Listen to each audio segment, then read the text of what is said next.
होशियारपुर नाम के एक गांव में माधव अपनी बीवी सीमा के साथ एक छोटी सी झोपड़ी में रहता था। माधव एक मछुआरा था और मछलियां बेचकर अपने घर का गुजारा करता था। माधव एक बहुत ही ईमानदार और मेहनती आदमी था, पर उसकी बीवी सीमा बहुत ही लालची किस्म की औरत थी। माधव सीमा की जितनी मर्जी जरूरत पूरी कर ले, पर सीमा कभी संतुष्ट नहीं होती थी।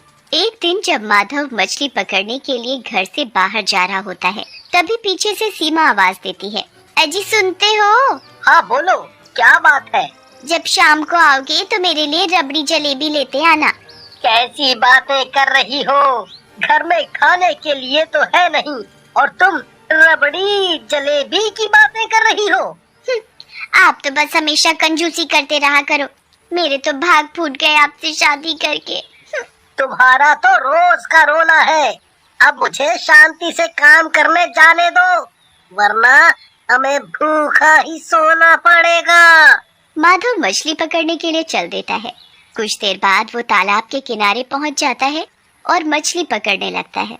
माधव को बहुत देर हो जाती है, पर उसके जाल में एक भी मछली नहीं आती। हे भगवान, आज तो एक भी मछली मेरे जाल में नहीं आ रही। अब मैं क्या बेचूंगा और कैसे घर का राशन लाऊंगा? कैसे? माधव बार बार जाल पानी में डालता है कि 2-4 मछली ही उसके जाल में आ जाए, पर ऐसा नहीं होता। वो बहुत निराश हो जाता है। लगता है आज का दिन ही मनहूस है। सुबह सुबह सीमा ने दिमाग खराब कर दिया और अब कोई भी मछली पकड़ में नहीं आ रही। एक आखिरी बार जाल पानी में डालकर देख लेता हूँ। अगर कुछ पकड़ में आया तो ठीक, वरना खाली हाथ ही घर वापस चला जाऊंगा। माधव आखिरी बार जाल पानी में डालता है। जाल तो कुछ भारी सा लग रहा है। लगता है कोई मोटी मछली फंस गई है। माधव जैसे ही जाल को खींचकर बाहर निकालता है तो देखता है कि उस जाल में एक सुनहरे रंग की बतख फड़फड़ा रही है। सुनहरी बतख? मुझे छोड़ दो, मुझे जाने दो, मुझे जल्दी से बाहर निकालो। अरे तुम तो बोल सकती हो। हाँ मैं बोल सकती हूँ, पर तुम जल्दी से मुझे बाहर निकालो वरना मैं मर जाऊंगी। ठीक है, मैं अभी निकालता हूँ। माधव जल्दी से उस बतख को बड़े प्यार से जाल से बाहर निकालता है। उस बतख के पैर में जाल फंसने के कारण हल्की सी खरोंच आ जाती है, इसलिए माधव उसे अपनी गोद में बैठाकर उस पर मिट्टी लगाने लगता है। अब तुम बिल्कुल ठीक हो जाओगी। तुम बहुत भले इंसान हो, पर तुम इतने उदास क्यों हो? आज मैं एक भी मछली नहीं पकड़ पाया। अब मैं बाजार जाकर क्या बेचूंगा? घर में कुछ भी खाने को नहीं है और मेरी बीवी हर वक्त मुझे ताने मारती रहती है। एक काम करो, तुम्हें जब भी मेरी जरूरत हो तुम इस तालाब के पास आकर 3 बार सुनहरी बतख बोलना और मैं आकर तुम्हें एक सोने का अंडा दे जाऊंगी। सोने का अंडा? सच में? हाँ, मैं एक जादुई सुनहरी बतख हूँ। तुमने मेरी मदद की और तुम एक अच्छे इंसान हो, इसलिए मैं तुम्हारी मदद करना चाहती हूँ। फिर बतख माधव को एक सोने का अंडा देती है, जिसे माधव खुशी खुशी अपने घर ले जाता है। सीमा, जल्दी आओ, देखो मेरे पास क्या है। क्या शोर मचा रखा है? दिखाओ क्या है। माधव सीमा को सोने का अंडा दिखाता है। सीमा की आंखें सोने का अंडा देखकर फटी की फटी रह जाती हैं। हाँ, सोने का अंडा? ये कहीं सपना तो नहीं? नहीं सीमा, ये सच है। ये सचमुच एक सोने का अंडा है। पर ये तुम्हें कहाँ से मिला? ये मैं तुमको या किसी को भी नहीं बता सकता। बस जब भी हमें जरूरत होगी मैं एक सोने का अंडा लेकर आ सकता हूँ। खैर तुम वो छोड़ो और चलो जल्दी से हम इसे बाजार में बेच देते हैं।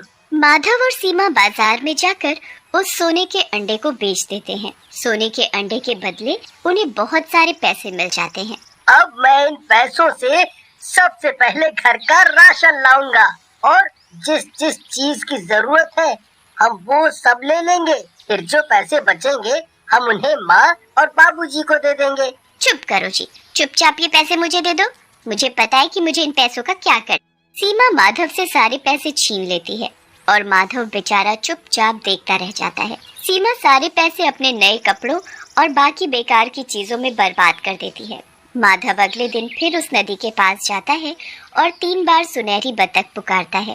तभी सुनहरी बतख वहां आ जाती है और माधव को एक सोने का अंडा दे जाती है। माधव फिर से उस अंडे को अपनी बीवी को दिखाता है और फिर से वह उसे बेचकर सारे पैसे खुद रख लेती है। सीमा रोज ऐसे ही करती है। वो रोज माधव को सोने का अंडा लेने के लिए भेज देती है। धीरे धीरे माधव और सीमा का बहुत बड़ा सा घर बन जाता है और वो खूब अमीर हो जाते हैं।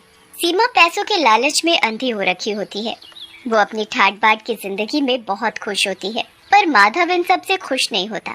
सीमा, मुझे लगता है कि मैं रोज रोज उस बतख से सोने का अंडा लाकर ठीक नहीं कर रहा।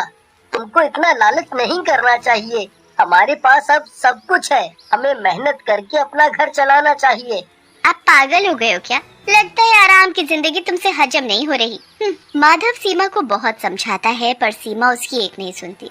एक दिन जब दोनों रात को साथ में बैठकर खाना खा रहे होते हैं, आखिर आप मुझे बताते क्यों नहीं कि आप ये सोने का अंडा लाते कहाँ से हो? मैंने तुम्हें पहले भी कहा है कि इस बारे में किसी को भी कुछ नहीं बता सकता।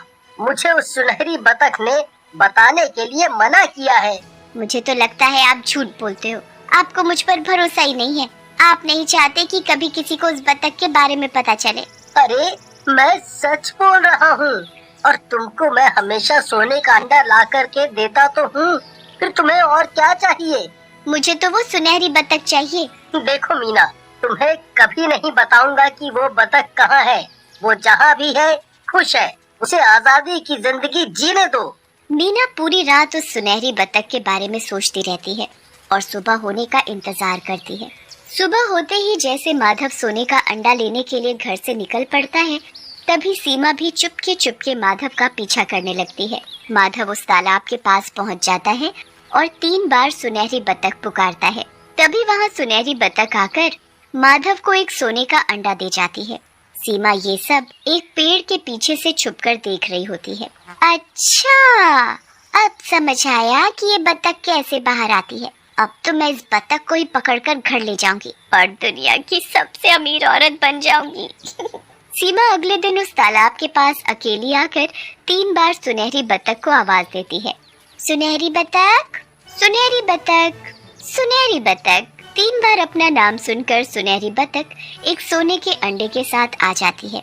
तुम कौन हो? मुझे कैसे बुलाया जा सकता है? ये बात तो बस माधव ही जानता है। दरअसल मुझे माधव ने यहाँ भेजा है। माधव बहुत बीमार है, इसलिए उसने सोने का अंडा लेने के लिए मुझे भेजा है। ओह, ये तो बहुत बुरा हुआ माधव के साथ। उसके बाद बतख सोने का अंडा देने के लिए जैसे ही सीमा के पास आती है, सीमा उसे झट से दबोचकर एक पोटली में बंद कर देती है। आखिरकार मैंने पकड़ ही लिया इस बतख को। अब तो मैं सबसे अमीर हो जाऊंगी। आखिर मेरे पास सोने का अंडा देने वाली बतख जो है। सुनहरी बतख खुद को बचाने के लिए बहुत फड़फड़ाती है, पर मीना को उस पर जरा भी दया नहीं आती। वो उसे अपने घर ले आती है और माधव के घर आने से पहले ही उस बतख को एक अलग कमरे में एक पिंजरे में बंद कर देती है। मुझे छोड़ दो। तुमने मुझसे झूठ बोला कि माधव बीमार है। तुम बहुत गलत कर रही हो। तुमको ऐसे कुछ भी हासिल नहीं होगा। इसलिए अच्छा होगा कि तुम मुझे आजाद कर दो और मुझे वापस अपने घर जाने दो। क्या मैं तुझे अपने पति की तरह बेवकूफ दिखती हूँ जो हाथ में आए खजाने को जाने दूंगी? बतख बहुत मेहनतें करती है, पर मीना उसकी एक नहीं सुनती। वो उस बतख को उस कमरे में बंद करके चली जाती है और अगले दिन सोने का अंडा लेने के लिए वापस आती है तो देखती है कि वो बतख एक सफेद रंग की बतख में बदल गई है और उसके पास एक सफेद रंग का अंडा है। तू सफेद कैसे हो गई? तू तो सुनहरे रंग की थी और ये तेरा अंडा भी सफेद है। सोने का अंडा कहाँ है? ये तुम्हारे ज्यादा लालच करने के कारण हुआ है। तुमने मुझे उस तालाब से दूर करके अच्छा नहीं किया। मैं जब तक उस तालाब में या उसके पास थी तभी तक मैं सुनहरी थी और सोने का अंडा दे सकती थी, पर तुमने मुझे मेरे घर से दूर कर दिया, जिसके कारण मैं अब एक मामूली बतख बन गई हूँ। नहीं नहीं, ऐसा नहीं हो सकता। मैं अभी तुमको वापस उस तालाब में छोड़ आती हूँ।